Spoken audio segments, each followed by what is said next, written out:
শুভ সন্ধ্যা বন্ধুরা। আজ হলো 7 জুন রবিবার। আজকের সন্ধ্যার বিশেষ খবরগুলি হলো অসমে আবার অনুষ্ঠিত হবে শিক্ষক নিযুক্তি এলপি এবং ইউপি এর বিশেষ টেট অর্থাৎ চাকরির পরীক্ষা। বিস্তারিত থাকবে প্রতিবেদনে। এবার দাম বাড়ল রান্নার গ্যাসের। সরকারের অনুমোদনের পাওয়া পাওয়ার টিলার অবৈধভাবে বিক্রি করার অভিযোগে বরাক উপত্যকার হাইলাকান্দিতে গ্রেপ্তার একজন, উদ্ধার 4টি অস্ত্র। ভারত বাংলা সীমান্তে কর্তব্যরত অবস্থায় আকস্মিক বজ্রপাতে মৃত্যু হলো অসমের বিএসএফ এক জওয়ানের।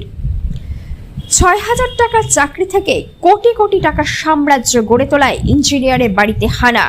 তাহলে বিস্তারিত খবরে যাওয়ার আগে অবশ্যই ভিডিওটিতে একটি লাইক দিয়ে চ্যানেলটি সাবস্ক্রাইব করুন এবং ফেসবুক পেজে দেখে থাকলে পেজটি ফলো করে ভিডিওটি শেয়ার করুন, যাতে সঠিক খবরগুলো সবার কাছে পৌঁছতে পারে।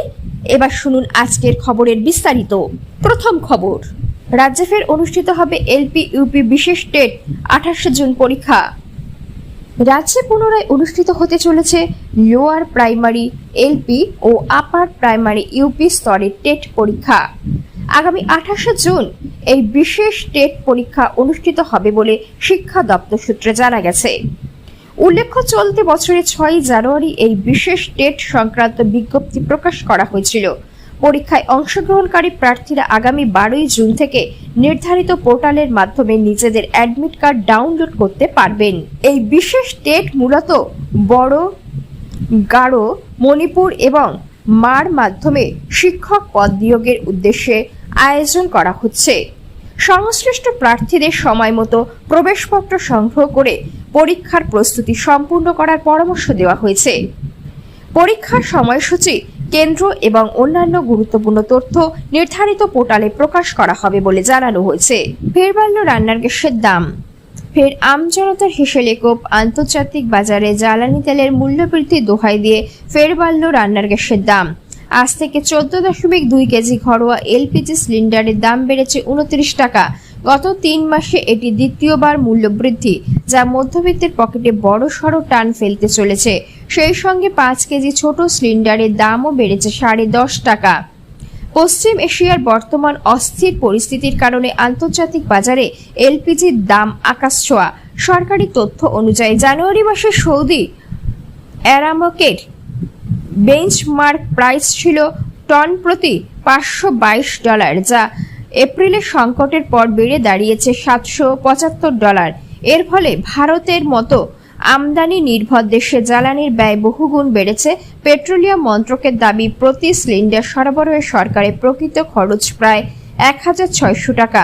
তেল বিপণনকারী সংস্থাগুলির প্রতি সিলিন্ডারে এখনো 600 থেকে 700 টাকার লোকসান গুনছে।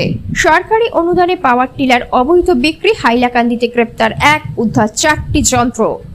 কেন্দ্রীয় সরকারের কৃষি যন্ত্রিকীকরণ উপমিশন প্রকল্পের আওতায় কৃষকদের জন্য বরাদ্দ সরকারি অনুদান প্রাপ্ত পাওয়ার টিলার অবৈধভাবে সংগ্রহ ও বিক্রির অভিযোগে এক ব্যক্তিকে গ্রেপ্তার করেছে হাইলাকান্দি পুলিশ।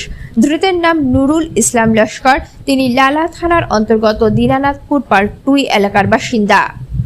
পুলিশ সূত্রে জানা গেছে, হাইলাকান্দি থানায় রুজু হওয়া 68/26 নম্বর মামলার তদন্তের অংশ হিসাবে বৃহস্পতিবার গভীর রাতে বিশেষ অভিযান চালানো হয়। অভিযানে নুরুল ইসলাম লস্করকে আটক করা হয় এবং তার হেফাজত থেকে 4টি সরকারি অনুদান প্রাপ্ত পাওয়ার টিলার উদ্ধার করা হয়েছে। প্রাথমিক তদন্তে পুলিশের দাবি, কৃষকদের নামে সরকারি অনুদানের আওতায় বরাদ্দ হওয়া পাওয়ার টিলারগুলো বেআইনিভাবে সংগ্রহ করে অন্যত্র বিক্রির চেষ্টা চলছিল। এই ঘটনায় ভারতীয় ন্যায় সংহিতা বিএনএস এর একাধিক ধারায় মামলা রুজু করা হয়েছে। তদন্তকারী কর্মকর্তাদের মতে এই অবৈধ কর্মকাণ্ডের সঙ্গে একটি বৃহৎ চক্র জড়িত থাকতে পারে। ইতিমধ্যে ঘটনায় আরও কয়েকজনের সংশ্লিষ্টতার তথ্য সামনে এসেছে। পুরো চক্রের সঙ্গে জড়িত ব্যক্তিদের শনাক্ত করতে তদন্ত আরও জোরদার করা হয়েছে বলে জানিয়েছে পুলিশ।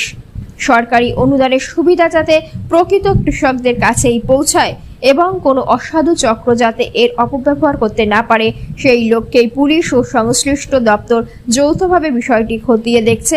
ঘটনার তদন্ত অব্যাহত রয়েছে। ভারত বাংলা সীমান্তে কর্তব্যরত অবস্থায় বজ্রপাতে মৃত্যু অসমের বিএসএফ জওয়ানের। দেশের সুরক্ষায় ভারত বাংলাদেশ সীমান্তে কর্তব্যরত অবস্থায় বজ্রপাতে প্রাণ হারালেন অসমের এক তরুণ বিএসএফ জওয়ান।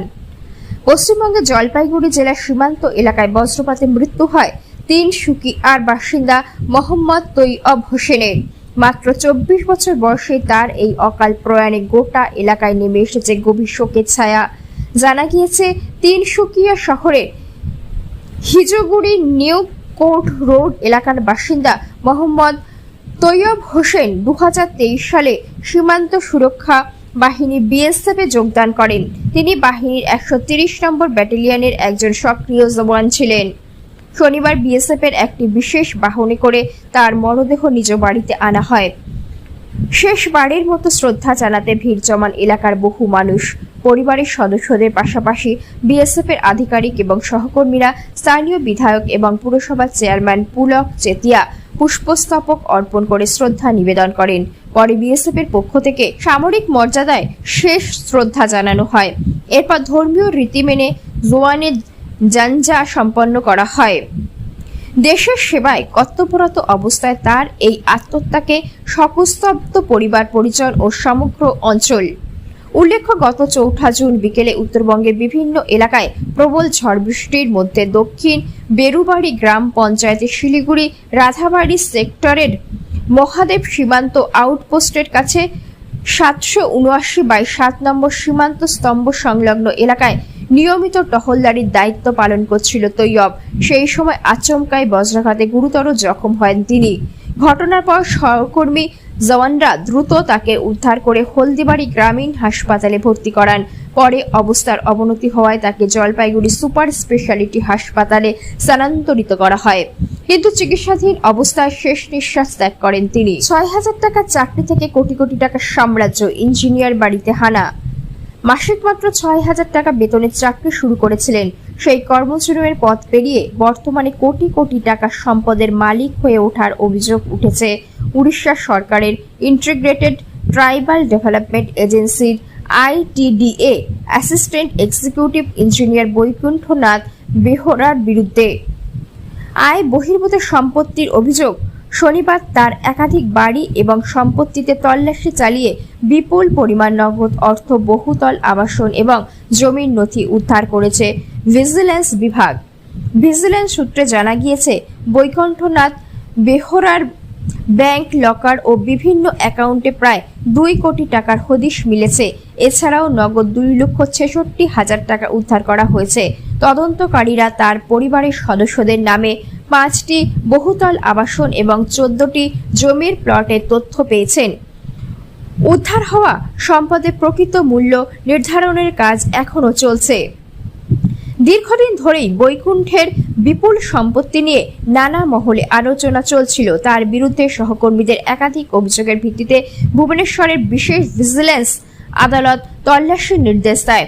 এরপর অতিরিক্ত police super, deputy super inspector ও অন্যান্য আধিকারিকদের নিয়ে গঠিত বিশেষ দল একযোগে 9টি স্থানে অভিযান চালায়। চন্দ্রশেখরপুর, শৈলশ্রী বিহার, কানন বিহার, যাজপুর জেলার ধর্মশালা, বাড়িপদা ও বালিগুড়ায় অবস্থিত তার সরকারি বাসভবন, অফিস এবং অন্যান্য সম্পত্তিতে এই তল্লাশি চালানো হয়। তদন্তকারীদের দাবি, ভুবনেশ্বরের নীলাদ্রি বিহারে প্রায় 10,500 বর্গফুট আয়তনের একটি 4তলা বাড়িসহ মোট 4টি আবাসনের সন্ধান মিলেছে। শুধু বাড়িই নয়, ভুবনেশ্বরে অভিজাত এলাকায় 7টি সহ মোট 14টি জমির প্লটের খোঁজ পেয়েছে ভিজিল্যান্স। বাকি জমিগুলি যজপুর ও বাড়িপদা এলাকায় অবস্থিত বলে জানা গিয়েছে।